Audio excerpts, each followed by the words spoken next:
Hello everyone, আমি astrologer Krittika রয়। তো আজকে আমি একটা স্পেশাল ডেতে স্পেশাল জায়গায় এসেছি।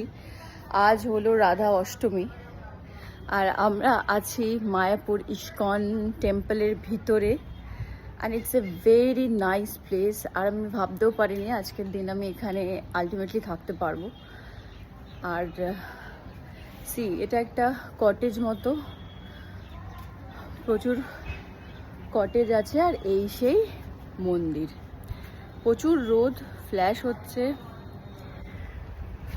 জানি না বোঝা যাচ্ছে নাকি। দেখতে পাচ্ছ যেমন জন্মাষ্টমী হয় সেরকম রাধা অষ্টমী হয়, যেদিন রাধা রানী জন্মেছিলেন সেই দিনটা।